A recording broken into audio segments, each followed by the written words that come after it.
National academy అండి. మనం IIT ఫౌండేషన్లో భాగంగా 6th, 7th, 8th, 9th సంబంధించి మనం కాన్సెప్ట్ చెప్పుకుంటున్నాం.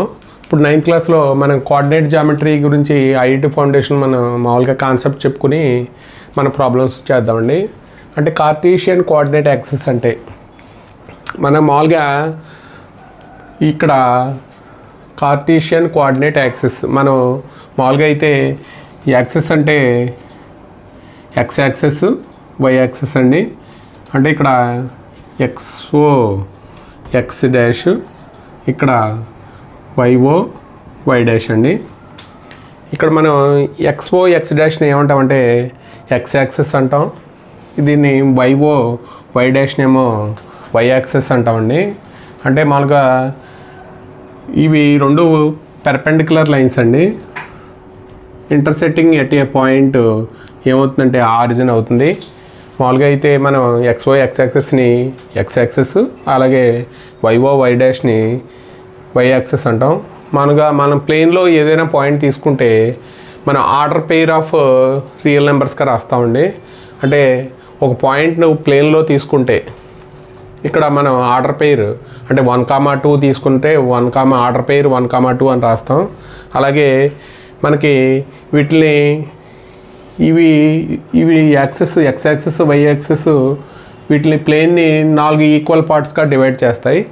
4 ఈక్వల్ పార్ట్స్లో వీటిని ఏమంటారంటే క్వాడ్రెంట్స్ అంటారండి. అంటే దీన్నే ఫస్ట్ క్వాడ్రెంటు, దీన్ని సెకండ్ క్వాడ్రెంటు, అలాగే దీన్ని థర్డ్ క్వాడ్రెంటు, దీన్ని ఏమంటారంటే ఫోర్త్ క్వాడ్రెంట్ అంటారు. అంటే ఇది పాజిటివ్ ఎక్స్ యాక్సిస్ అండి, ఇది నెగిటివ్ ఎక్స్ యాక్సిస్, ఇది పాజిటివ్ వై యాక్సిస్, ఇది నెగిటివ్ వై యాక్సిస్ అండి. అంటే మనం మామూలుగా అయితే ఇక్కడ ప్లేన్లో ఏదైనా పాయింట్ తీసుకుంటే X comma Y order pair of real numbers అండి.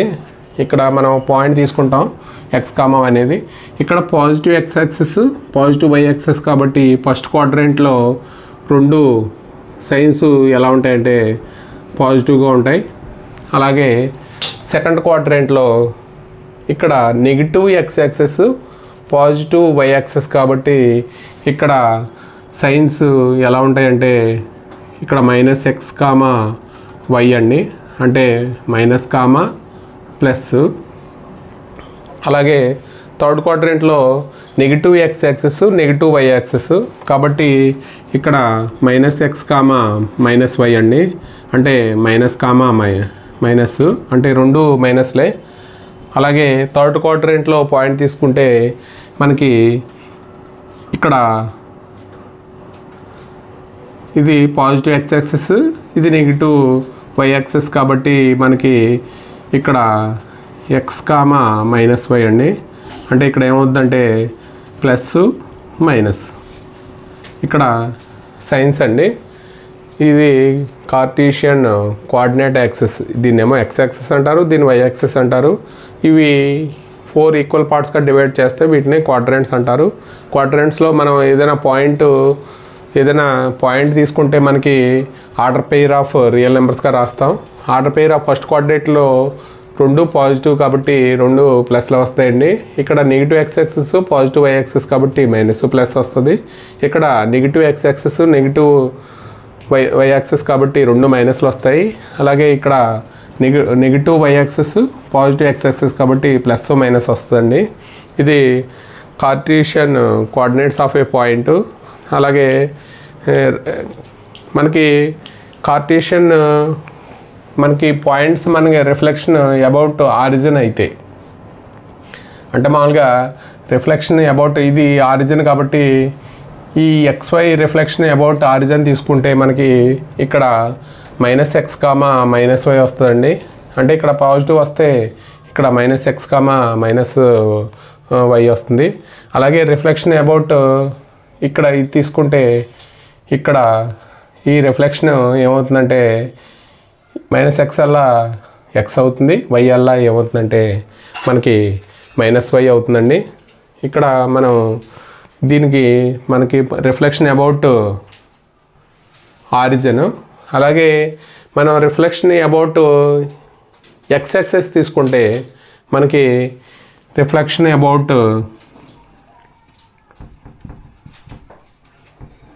అబౌట్ ఎక్స్ యాక్సిస్ అయితే మనం ఎక్స్ కామా వై ఏమవుతుందంటే మనకి పాయింట్ ఇలాగా ఎక్స్ కామా మైనస్ వై అవుతుందండి. రిఫ్లెక్షన్ అబౌట్ ఈ ఎక్స్ కామా వై ఏమవుతుందంటే మనకి ఇక్కడ పాయింట్ రిఫ్లెక్షన్ తీసుకుంటే అంటే మనకి ఎక్స్ కామా మైనస్ వై అవుతుంది. అలాగే రిఫ్లెక్షన్ అబౌట్ వై యాక్సిస్ అయితే ఈ ఎక్స్ కామా వై అనే పాయింటే ఇక్కడ రిఫ్లెక్షన్ తీసుకుంటే మైనస్ ఎక్స్ కామా వై అవుతుందండి. అంటే ఓన్లీ ఏం మారుతుంది అంటే వై కోఆర్డినేట్ ఒకటే మనకి రిఫ్లెక్షన్ అవుతుంది. With respect to x axis తీసుకుంటే ఇక్కడ ఈ వై ఉంటే ఇక్కడ మైనస్ వై ఉంటుందండి. అలాగే రిఫ్లెక్షన్ అబౌట్ వై యాక్సిస్ తీసుకుంటే ఓన్లీ మనకి ఇక్కడ ఎక్స్ ఉంటే ఇక్కడ మైనస్ ఎక్స్ మాత్రమే ఉంటుంది. అంటే రిఫ్లెక్షన్ అబౌట్ వై యాక్సిస్ అయితే రిఫ్లెక్షన్ అబౌట్ వై యాక్సిస్ అంటే ఎక్స్ కామా వై అంటే మనకి మైనస్ ఎక్స్ కామా వై అండి. అలాగే మనకి ఇది రిఫ్లెక్షన్ అబౌట్ వై యాక్సిస్. మనకి 2 పాయింట్స్ ఇస్తే మనకి డిస్టెన్స్ ఫైండ్ అవుట్ చేస్తాం కదండి.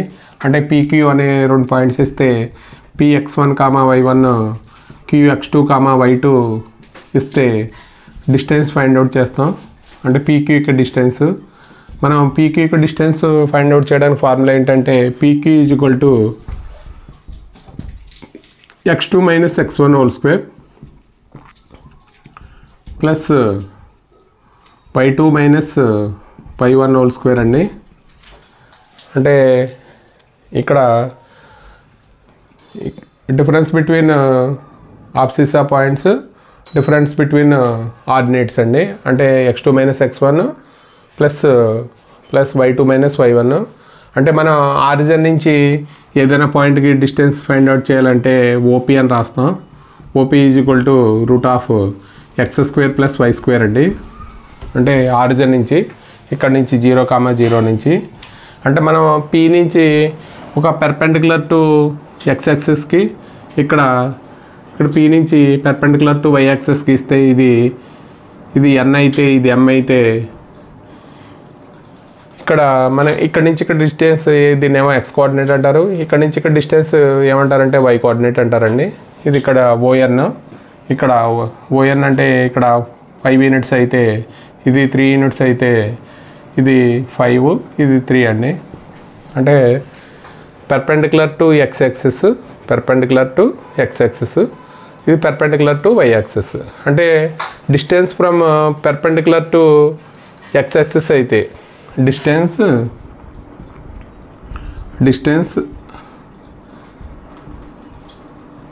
From the point P perpendicular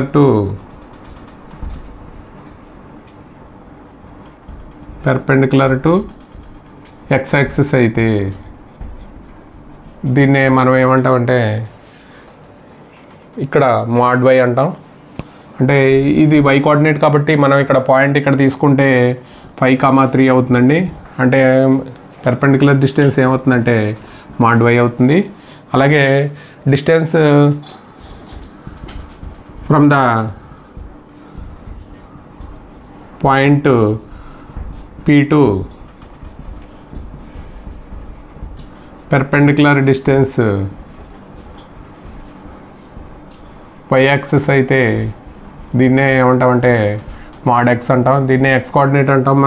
మనం ఇక్కడ నుంచి ఇక్కడ డిస్టెన్స్ ఓఎన్ = 5 అయితే దీన్నే పెర్పెండిక్యులర్ పీ నుంచి వై యాక్సిస్కి perpendicular distance mod x, P నుంచి ఎక్స్ యాక్సిస్కి డిస్టెన్స్ mod y అండి. మామూలుగా డిస్టెన్స్ మనం చెప్పుకుంటే. అలాగే మనం ట్రయాంగిల్స్లో కూడా డిస్టెన్స్ ప్రాపర్టీ ఉపయోగించి మనం ఈక్విలేటర్ ట్రయాంగిల్, అలాగే రైట్ యాంగిల్ ట్రయాంగిల్, అలాగే మనకి ఐసోలేస్ ట్రయాంగిల్ డిస్టెన్స్ ప్రాపర్టీ ఉపయోగించి మనం చేస్తామండి. మామూలుగా అయితే triangle in distance property equilateral triangle అయితే ఈక్విలేటరల్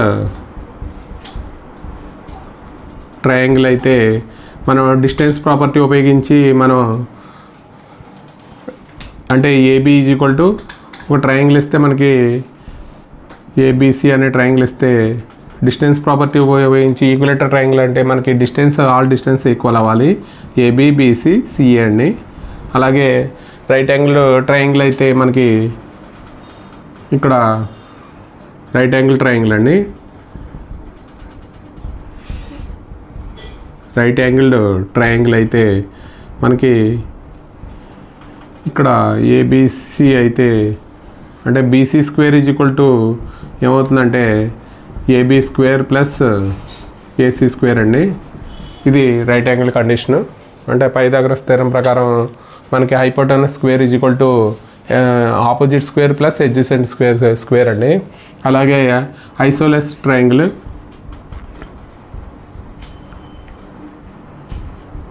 మనకి అంటే రెండు ఈక్వల్ సైడ్స్ అవ్వాలండి. అంటే ఐసోలెస్ అంటే ఏబీ ఈజ్ ఈక్వల్ టు ఈ ట్రయాంగిల్లో మనకి టూ సైడ్స్ ఈక్వల్ అయితే సరిపోతుంది. AB is equal to BC కానీ అలాగే BC is equal to AB is equal to AC కానీ అలాగే BC is equal to CA కానీ టూ సైడ్స్ ఈక్వల్ అయితే మనకి ఐసోలెస్ ట్రయాంగిల్ అంటాం. అలాగే మనం క్వాడ్రిలేటరల్స్లో మనం ప్రాపర్టీస్ ఉపయోగించి మనం డిస్టెన్స్ ప్రాపర్టీస్ ఉపయోగించి మనం ఇది ప్యారలలోగ్రామా అని చెప్పడానికి అంటే ప్యారలలోగ్రామ్లో మనకి ఆపోజిట్ సైడ్స్ ఏమవుతాయంటే ఈక్వల్ అవుతాయండి. అంటే ఇక్కడ ఏబిసిడి అయితే మనకి ఏబి ఈజ్ ఈక్వల్ టు మనకి సిడి అలాగే BC is equal to AD అవుతుంది. అలాగే డయాగ్నల్స్ ప్యారలలోగ్రామ్లో నాట్ ఈక్వల్ అండి. అంటే AC not equal to BD అవుతుంది. ఇది మనకి ఇది ప్యారలలోగ్రామ్ సంబంధించి. అలాగే మనకి ఇది రెక్టాంగిల్లో మన ఈ డిస్టెన్స్ ప్రాపర్టీ ఉపయోగిస్తే ఏబిసిడి అండి. ఇక్కడ కూడా మనకి ఏమవుతుందంటే AB is equal to CD అలాగే AD is equal to BC అవుతుంది. అలాగే ఇక్కడ డయాగ్నల్స్ కూడా AC is equal to BD అవుతుందండి మనకి. అలాగే స్క్వేర్ ఇస్తే మనం డిస్టెన్స్ ప్రాపర్టీ ఉపయోగించి చేస్తే ఏబిసిడి ఇక్కడ ఆల్ సైడ్స్ ఏమవుతాయంటే ఏబి బీసీ సిడి అంటే డిఏ అండి. ఆల్ సైడ్స్ ఏమవుతాయంటే ఈక్వల్ అవుతాయి. అలాగే డయాగ్నల్స్ కూడా AC is equal to BD అవుతుందండి. అలాగే మనకి ఇక్కడ రాంబస్ ఇస్తే ఇక్కడ కూడా ఆల్ సైడ్స్ ఏమవుతాయంటే ఈక్వల్ అవుతాయి. అంటే AB is equal to BC is equal to CD is equal to D అండి. మామూలుగా అయితే AC not equal to BD అవుతుంది ఇక్కడ. అంటే మనం డిస్టెన్స్ ప్రాపర్టీ ఉపయోగించి మనం ఇవి ట్రయాంగిల్స్ ప్రాపర్టీస్ అలాగే ఈ క్వాడ్రిలేటర్స్ కూడా మనం ఈ డిస్టెన్స్ ప్రాపర్టీ ద్వారా మనం ఫైండ్ అవుట్ చేస్తాం. మనకి సెక్షన్ ఫార్ములా అండి. The point P divides the line segment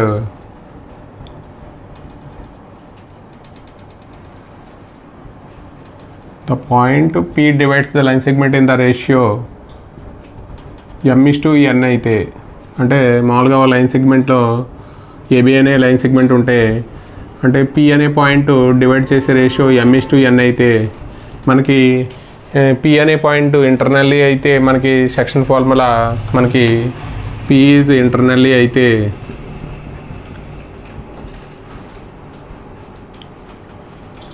mx2 అంటే పాయింట్స్ మనం x1, y1 తీసుకుంటే ఇక్కడ x2, y2 తీసుకుంటే ఇక్కడ మనకి ఏమవుతుందంటే mx2 plus nx1 by m plus n అలాగే my2 ప్లస్ ny1 బై ఇక్కడ m ప్లస్ n అండి. అంటే అది P అనే పాయింట్ ఇంటర్నల్గా డివైడ్ చేస్తే, అలా కాకుండా P అనే పాయింట్ ఎక్స్టర్నల్గా డివైడ్ చేస్తే ఇక్కడ ఇదండి. ఇక్కడ మనకి P అనే పాయింట్ ఇక్కడ AP/PB రాస్తాం మామూలుగా అయితే. ఇది ఇంటర్నల్గా ఎక్స్టర్నల్గా డివైడ్ చేస్తే P ఈజ్ ఎక్స్టర్నల్లీ అయితే మనకి ఫార్ములా ఏమవుతుందంటే మనకి మైనస్ వస్తుందండి. అంటే mx2 minus nx1 by m minus n, అలాగే my2 minus ny1 by m minus n అండి. ఇది p ఈజ్ ఎక్స్టర్నల్ అయితే, అంటే p అనే పాయింట్ మనకి అంటే ఈక్వల్గా డివైడ్ చేస్తాయి. ఏబి అనే లైన్ సెగ్మెంట్ని అంటే 1:1 రేషియోలో డివైడ్ చేస్తే మనకి ఇక్కడ అంటే ఈ MON ఏమవుతాయంటే ఇక్కడ 1 అవుతాయి. కాబట్టి ఇక్కడ P అనే పాయింట్ ఏమవుతుందంటే x1 ప్లస్ x2/2, ఇక్కడ y1 ప్లస్, దీన్నే మిడ్ పాయింట్ ఫార్ములా అంటామండి. ఇది మిడ్ పాయింట్ ఫార్ములా. అలాగే మనం ఏబి అనే లైన్ సెగ్మెంట్ని PQ అనే points, the points PQ divides in the ratio 1:2 or 2:1 రేషియోలో డివైడ్ చేస్తే వీటిని ఏమంటామంటే ట్రై సెక్షన్ పాయింట్స్ అంటాం. అంటే ఇది AP:PB రాస్తాం. AP:PB అంటే 1:2 అండి.